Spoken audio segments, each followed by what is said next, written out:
In this question, we are primarily looking at a formula for TQX under different assumptions of the mortality rate. As we all know, we have been dealing with the three different kinds of assumptions relating to the mortality rate. One talking about the uniform distribution of the deaths. So deaths are uniform for a period between now and the next 1 year. Within the next 1 year, during this entire year, I am assuming that the deaths are uniformly distributed. That is the first assumption. Or the second one is talking about the force of mortality. The force of mortality mu x is constant during the entire period. And the third one we have looked at the Baldacci's assumption. Now, looking at each of these mechanisms, if I have to compute the value of TQX, means a probability that a person aged X will die within the next T periods, where T is a small interval between 0 and 1, means within the next 1 year itself, we are going with, in case of uniform distribution of deaths, we have said TQX is nothing but T multiplied by QX. QX is an annual mortality rate value. So we are directly multiplying that QX, which is an annual rate, by T, which lies between 0 and 1, to get your uniform distribution of deaths assumption. Whereas when I am assuming a constant force of mortality, if we remember, in case of constant force of mortality, we were deriving TPX primarily as e power minus mu t. So from that dimension, if I want TQX, it could have gone to 1 minus e power minus mu t, right? So the same thing, if you have to write it in the QX form, I could write it as 1 minus QX to the power t. So this is what we get in case of constant force of mortality. I can write TQX as nothing but 1 minus QX to the power t. And the Baldacci's assumption comes exactly in a way where we are defining TQX as the numerator is more of a uniform distribution of the deaths kind of a formula, and in the denominator I will get it as 1 minus of 1 minus TQX. We have actually discussed these when we were talking in the theoretical kind of a stuff. So we have three different formulas for computing TQX depending on what assumption we are using. So let's try to do some calculation for a numerical question and see how our answer differs under each of these assumptions. So let's look at 0.5 P60. So when I'm going with uniform distribution of deaths, first of all, TQX equal to T multiplied by QX. So 0.5 Q60, that's the one first I can find out, is equal to 0.5 times Q60, which is 0.05, right?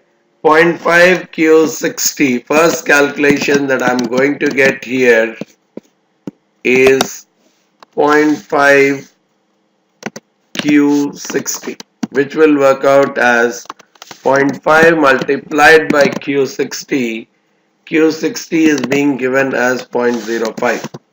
So 0.025 will come out to 0.5 Q60, and I want 0.5 P60. So 0.5 P60 is always like 1 minus 0.5 Q60.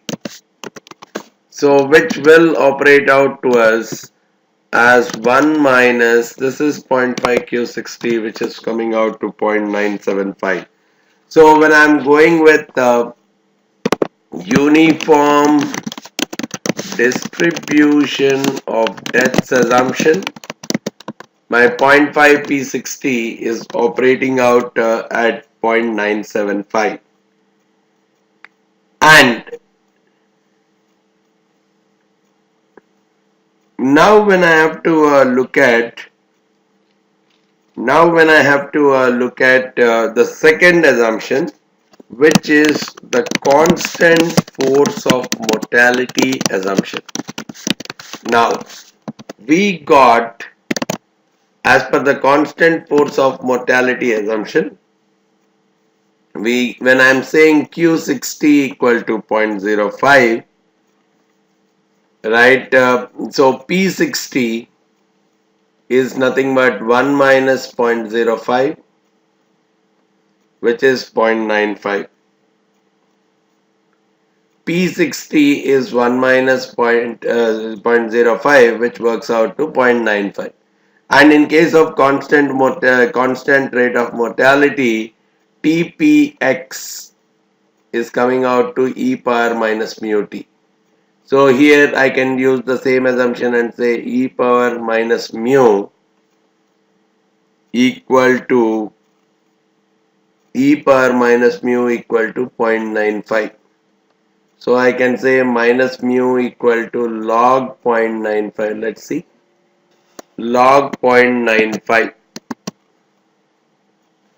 or probably mu equal to minus log 0.95.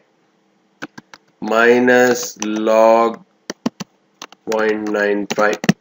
So in this case, mu is working out to 0.51, right? From the mu is working out to 0.05 from this logic. We know because Q60 is 0.05. From there I find out P60 0.95, and going with the uniform or constant force of mortality, I can very well write P60 as e power minus mu. So from there I am getting my mu value as minus log 0.95. Now the same logic. Now when I go with 0.5 P60 e power minus mu t, which is 0.5. Now I have my mu e power minus, so probably if I have to compute here 0.5 P60, I can talk about e power minus mu t. Mu multiplied by t is 0.5. So working out to 0.974679. Slightly lesser than the uniform distribution of the deaths assumption. We'll see why it would have come lesser, but yes, it is the survival probability, the probability of survival in case of constant force of mortality is coming out slightly lesser compared to uniform distribution of deaths assumption. Now going with the third one, Baldacci's assumption. Going with that Baldacci's assumption, we have very straightforwardly defined again Q in terms of TQX itself. So we have defined, we can first find out 0.5 Q60 itself there also, because we will write it as 0.5 times Q60 divided by 1 minus of 1 minus 0.5 times Q60. So it's as good as coming out as 0.5 times Q60 divided by 1 minus of 0.5 times Q60. Right, 0.5 times Q60 divided by 1 minus 0.5 times Q60. Okay, so I can very well find out 0.5 Q60. In this case comes out as 0.5 times Q60, which is 0.05, divided by 1 minus 0.5 times 0.05, which is working out here as this much. And when I am finding out 0.5 P60, which is 1 minus of 0.5 Q60 working out to 0.974359, slightly lesser. So probably here if I have to look at the values, the Baldacci's assumption based survival probability is lesser than the constant force of mortality based survival probability, which is still lesser than the UDD, the uniform distribution of deaths assumption.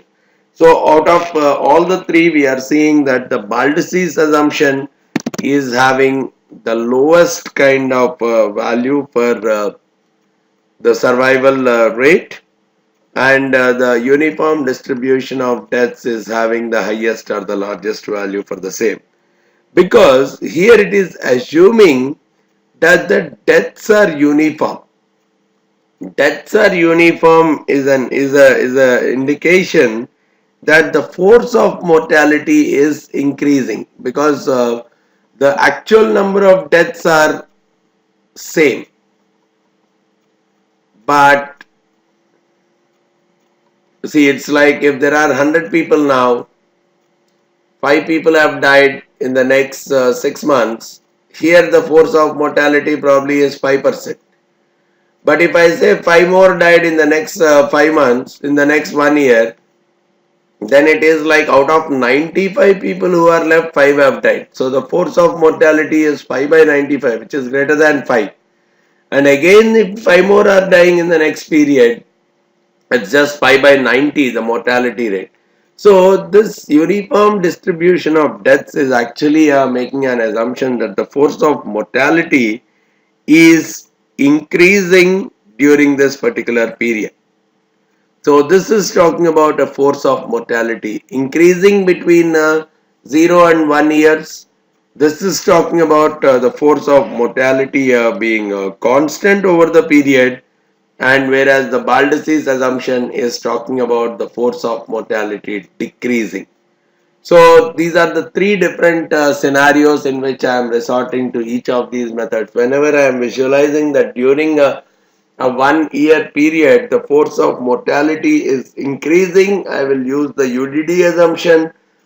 When I have an impression that the force of mortality is constant, then I go with the constant force of mortality assumption. If the force of mortality is falling, then I am going with the Baldacci's assumption. So that is where we are seeing this kind of a difference. Of course, though it is very very small, it really matters a lot, because we are assuming the different forces of mortality in these three assumptions that we are typically making. So the clear understanding of under what context what model has to be used need to be understood to a large extent. All right.